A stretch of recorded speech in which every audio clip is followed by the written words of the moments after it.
Welcome everybody to Hearers of the Word. This year, in the year of Mark, we turn to John chapter 6 for 5 Sundays, under the general heading, The Bread of Life. We do it, of course, in the context of our return to sacramental practice, and the long absence/deprivation will certainly have raised questions in all our minds and hearts. What am I doing when I come together for the Eucharist? Who do I say Jesus is? Why do I do it with other people? And so on. And my hope is to present 6 presentations on John chapter 6. Number 1 is a kind of introductory to get a sense of the literary layout and history of the overall chapter. And then in subsequent presentations, I'm going to look at each of the appointed Gospels. And my hope is that these presentations will lead to not only a fresh reading of the Gospel text, but also a richer understanding of what we are doing when we come together to celebrate the Lord's Supper. So I look forward very much to being with you all. Welcome everyone to Hearers of the Word. For 5 Sundays in the summer, the Gospel of Mark is suspended and we hear from John chapter 6. And these sessions are designed to help people to pray, explore, and to preach on these exceptional readings. The first session is an introduction to the background, structure, and purpose of John chapter 6.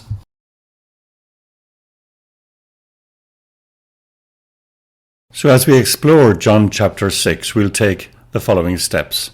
A word of welcome. Why John chapter 6 in year B, the year of Mark. A word about story sequences. Perhaps within John 6 we can detect a rabbinic homily. And then I'll present the entire chapter on one slide so we can see it all. And then some initial conclusions.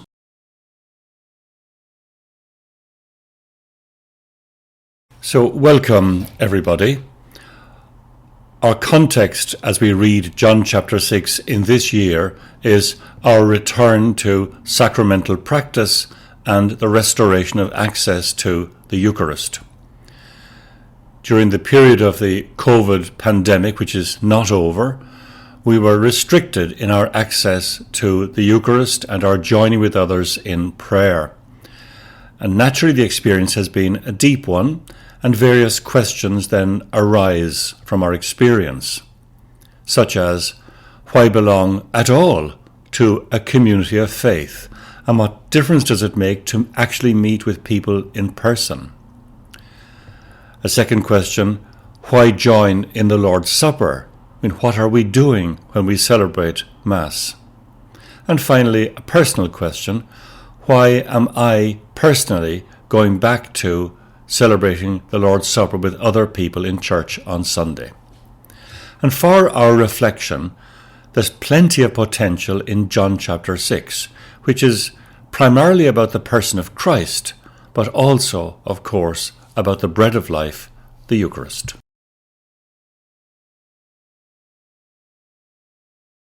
So a word of welcome again. The basic image I'm using of the loaves and fishes comes from a church on the Sea of Galilee, now known today as the Church of the Multiplication of the Loaves, where the foundational story in John 6, 1-15 is commemorated. This is called today Tabgha Church, and you can see an aerial shot there of the church. It's actually a restored basilica of the Byzantine period, but rebuilt by German Benedictines today. It's a very beautiful church, and it preserves in the apse the ancient mosaic of the multiplication of the loaves. And you can see there the basket, the 2 fish, but only 4 pieces of bread.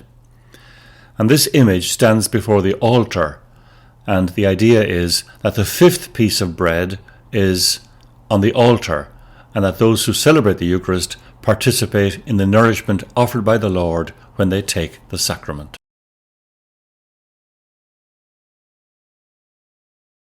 We begin with a kind of general question. Why do we read John 6 in the year of Mark? 2021b is the year of Mark's Gospel, and that's what we've been reading since the beginning of Advent. Mark, of course, is quite short, only 16, really 15 and a half chapters. John's Gospel has no year dedicated to it, unlike Matthew, Mark and Luke. However, John's Gospel is brought in very richly at the Christmas season, during Lent, in Easter, and in the year of Mark, in the summertime for 5 Sundays. And as we shall see, Mark himself uses sequences or chains of stories, starting with the multiplication of the loaves told twice. And John's Gospel follows Mark closely, but of course makes his own editorial and interpretative adjustments.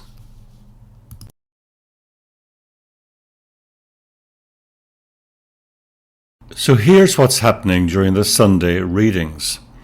On the 16th Sunday, we heard from Mark 6:30 to 34 on July the 18th.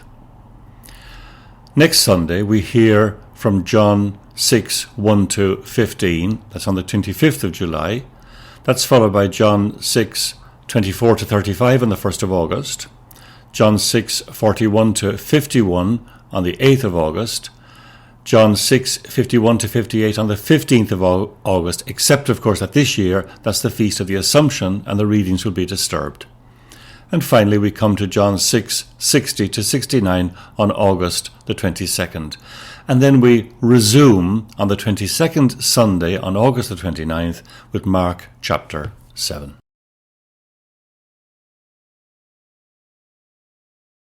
Some background from Mark can be very helpful here. Already in the Gospel of Mark, traditions have been received, probably oral traditions.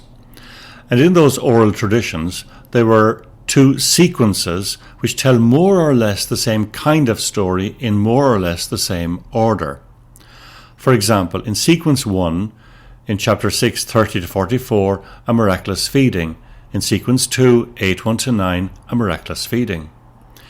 In sequence 1, 6:45 to 56, the crossing of the Sea of Galilee, likewise in 8:10. In 7:1 to 23, a conflict with Pharisees, as also in 8:11 to 12. In sequence 1, in 7:24 to 30, a dialogue about bread, and in sequence 2, a very important dialogue about bread in 8:13 to 21. And both sequences end with a kind of double miracle. 7:31 to 37 tells the story of the healing of the deaf and mute man, and 8:22 to 26 tells the story of the healing of a blind man, but in 2 stages. So Mark already has to hand material from the tradition, some 40 years of remembering and telling, and this tradition offers these stories in these sequences. Now it so happens that John's Gospel makes use of a section of sequence 1 and a section of sequence 2.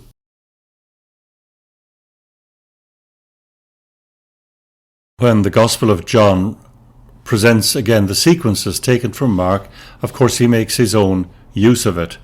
And people have detected the following sequence in John's Gospel, which combines earlier material from Mark and later material from Mark. For example, number 1, the multiplication for 5,000. That's John 6:1 to 15, takes up Mark 6:30 to 44. Number 2, the walking on the sea in John 6:16 to 24, takes up Mark 6:45 to 54. And then the Gospel of John jumps forward to the second sequence. Number 3, the request for a sign, that's John 6:25 to 34, takes up Mark 8:11 to 13. Number 4, the remarks on bread, that's the very long bread of life discourse in John 6:35 to 59, echoes Mark 8:14 to 21. Number 5, the faith of Peter in John 6:60 to 69 is a reprise of the scene at Caesarea Philippi in Mark 8:27 to 30. And finally, number 6, there's a passion theme and betrayal in John 6:70-71, which is also taken up in Mark 8:31 to 33. So John's Gospel makes use of traditional material which was already traditional at the time when Mark entered it in his Gospel.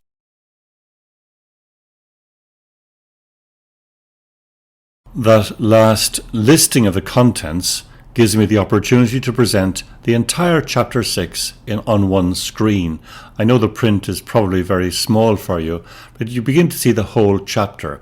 Number 1, the multiplication for the 5,000 in verses 1 to 15, the walking on the sea in 16 to 24, the request for a sign in 25 to 34, the very important remarks about the bread in 35 to 59, the faith of Peter in 60 to 69, and finally a passion theme in 70 to 71. And we'll come back to this overall picture from time to time.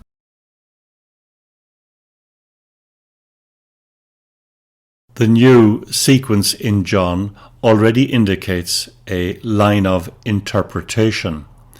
And what I would like to point out is that each of the stories in these 6 steps finally lands in on something about the identity of Jesus. For example, in the multiplication for the 5,000, in verse 14, this is indeed the prophet. In number 2, the walking on the sea, it is I, which is the name of God from the Old Testament, I am who I am. So a very important sentence for John's Gospel on the identity of Jesus. In the course of the story, the request for a sign, people are invited to believe in him whom God has sent, so Jesus. In the remarks on bread, Jesus presents himself as the bread of life, so I am, using the I am sentence. In the story of the faith of Peter, number 5, Peter confesses, you are the Holy One of God. And even in the very brief passion theme betrayal verses in 70 to 71, Jesus is the one who is to be betrayed. So the primary focus of John chapter 6 is the identity of Jesus. And the secondary focus is on the celebration of the Eucharist.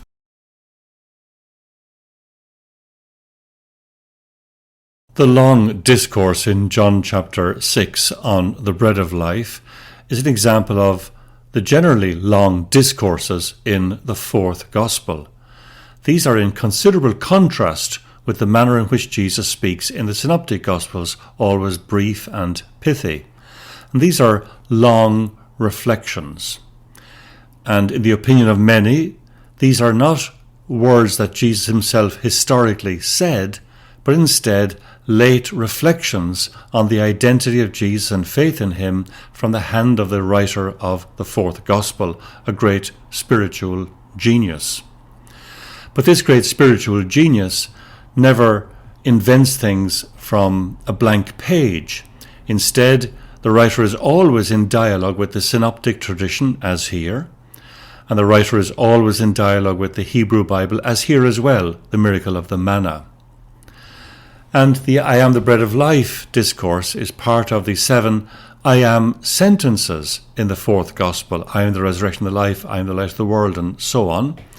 So it's part of his theology, presenting Jesus using the name of God from Exodus 3:14, I am who I am. And these long discourses are offered in a ruminative, repetitive style, as can be seen very clearly, for instance, from John 14 to 17. Nevertheless, scholars have detected in John chapter 6 the structure of a traditional rabbinic homily.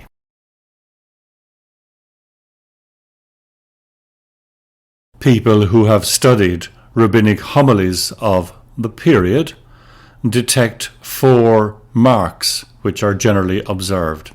Number 1, homilies are in a midrashic style. That means ruminating, paraphrasing, and bringing up to date. Number 2, homilies of the period make use of a main quotation in 2 parts, and these are dealt with in sequence, with the first part of the quotation under consideration in the first part of the homily, and the second part of the quotation in the second part of the homily. Number 3, as is almost always the case, the beginnings and the endings of homilies resemble each other. And finally, In this style of homily, a further perspective is given by the use of a subsidiary quotation from elsewhere in the Bible. Now, these features are reflected in the Bread of Life discourse in John chapter 6.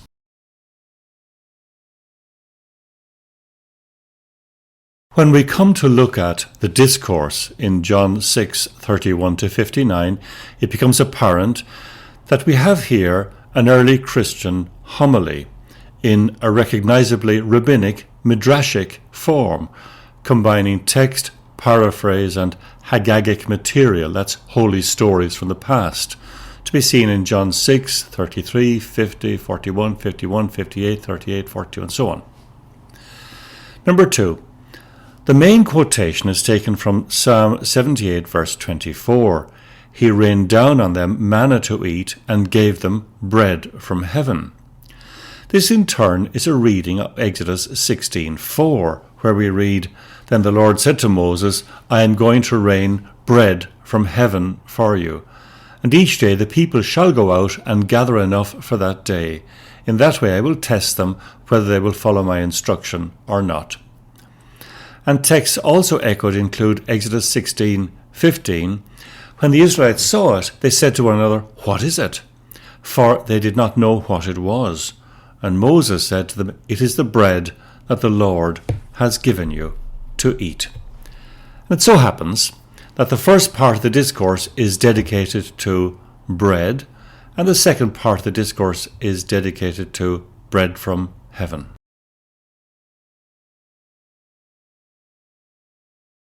Going on to characteristic number 3, the beginning and the end do in fact echo each other.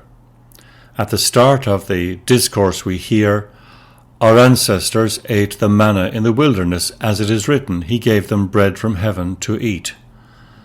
Then Jesus said to them, Very truly I tell you, it was not Moses who gave you the bread from heaven, but it is my Father who gives you the true bread from heaven. For the bread of God is that which comes down from heaven and gives life to the world.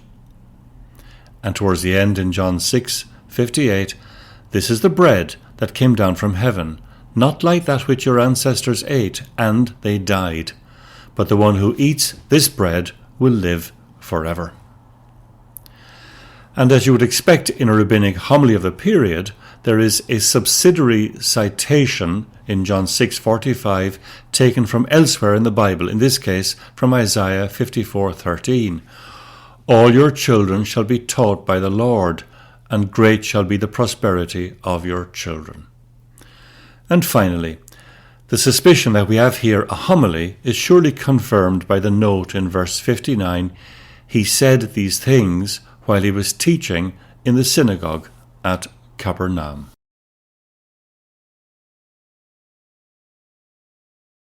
And here on one slide is an overview of the entire discourse, and I've used colours to tell the different steps apart.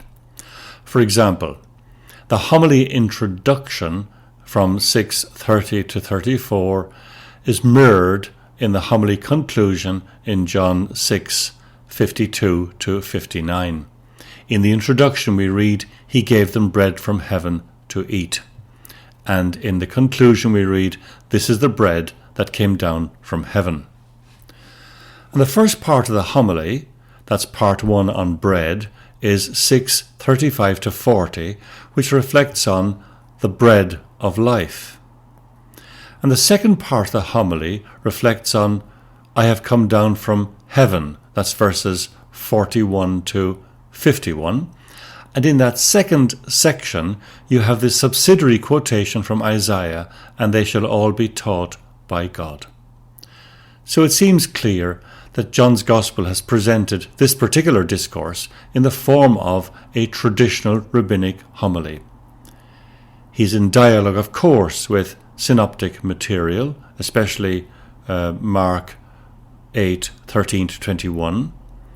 But he's also in dialogue with stories of the manna from the book of Exodus and from the book of Numbers.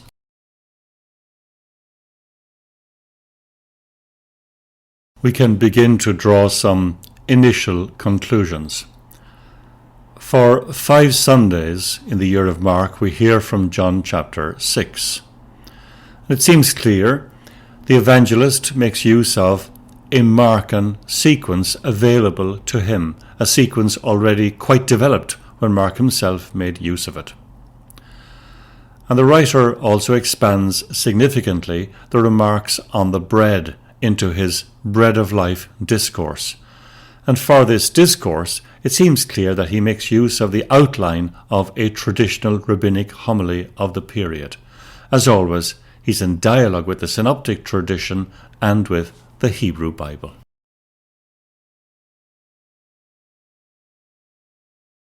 Expanding a little on that, in this 6th chapter of the 4th Gospel, we have before us a teaching about the person of Jesus and about faith in him, and also about the Eucharist, but in that order. And as we've just seen, the writer has made creative use of a traditional sequence already present in the synoptic tradition, but as always reflecting his own theological vision and vocabulary. In particular, the writer seems to be concerned that people are taking part in the Eucharist without a deep awareness of who Jesus really is. In tandem with his own concerns in chapter 13, the washing of the feet, he lays before his readers a series of stories, all of which have the identity of Jesus at their centre.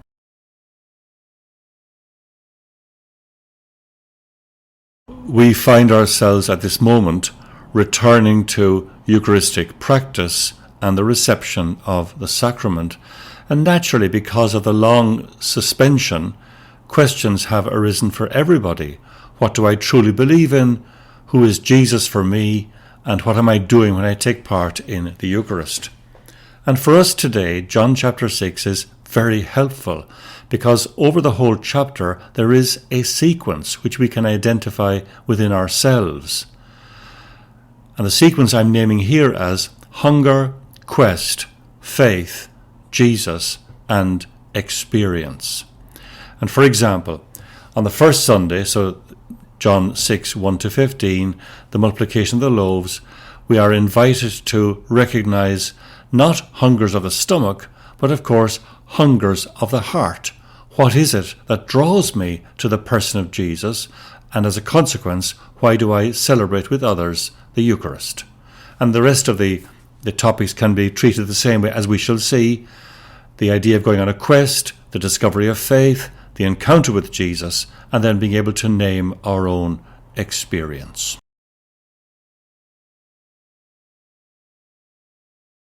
My plan in the next couple of sessions is to look at each of the Gospels appointed from John chapter 6, to be explored, as always, in its literary context and what it meant at the time of writing. So we're going back to some of the ideas already in this presentation. At the same time, I hope to reflect on the readings as they're offered in the lectionary setting, with some suggestions on what it could mean for us today. So I look forward to the next 5 sessions with all of you.